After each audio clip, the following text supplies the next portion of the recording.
Intestinal পার্টগুলো দেখা যাচ্ছে সব, জুম করো, দেখা যাচ্ছে না সব।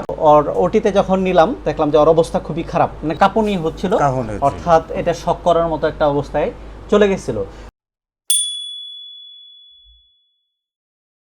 প্রিয় খামারিগণ, আসসালামু আলাইকুম। আপনারা বিভিন্ন সময় বাছুরের কিছু অ্যাবনর্মাল ঘটনা দেখে থাকেন, জন্মগত ত্রুটি। সেটার মধ্যে একটি হলো আম্বিলিক্যাল ইভিসারেশন, যেটা সেটা একটা কাজ আমরা দুইজনে টাইনে এই বাছুর বের করি, করার পরে আসলাম। যা হোক, এখন সময় অলরেডি অনেকটুকু চলে গেছে।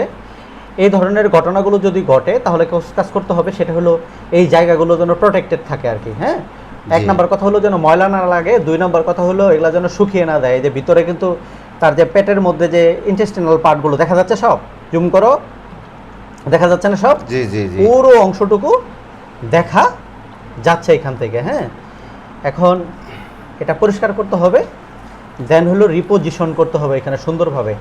যে কোনো মুহূর্তে শকও করতে পারে।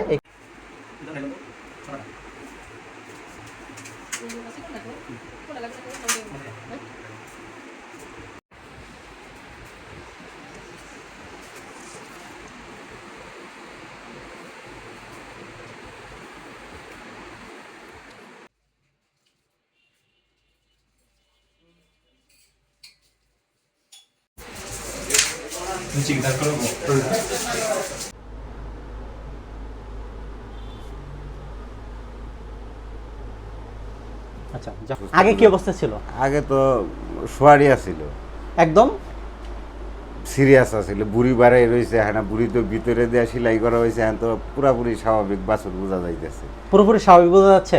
ভিতরের যে ইন্টেস্টাইনাল অর্গানগুলো এগুলো যদি বের হয়ে আসে, আমি কিন্তু একটা কথা বলে দিছিলাম, কি বলছিলাম, কাঁথার উপরে রাখবেন, ভিজা ন্যাকড়া দিয়ে ওটা ঢেকে রাখবেন, কোনো কমে যেন ছিঁড়ে না যায়, এটা যেন শুকায় আনা যায়, এবং খুব সাবধানে নালতাবাড়ি থেকে শেরপুর পর্যন্ত নিয়ে আসতে বলছি। আমরা যেটা করি যে প্রলেপস হয়ে গেছে, ওই দিন এক জায়গায় গেছে, যাই দেখি 6-7 মনে করেন 4-5 লিটার মহিষের রক্ত পড়ে গেছে, ছিঁড়ে গেছে, মানে ওয়ালা লাগছিল এক জায়গায়, লেগে রাপচার হয়ে 4-5 জায়গায় একদম চিড়ে গেছে। তো এটা কিন্তু আমি আপনাকে অনেক সতর্কভাবে আসতে বলছিলাম। তো আলহামদুলিল্লাহ, যা হোক, উনি ওনার চেষ্টাটা করছে।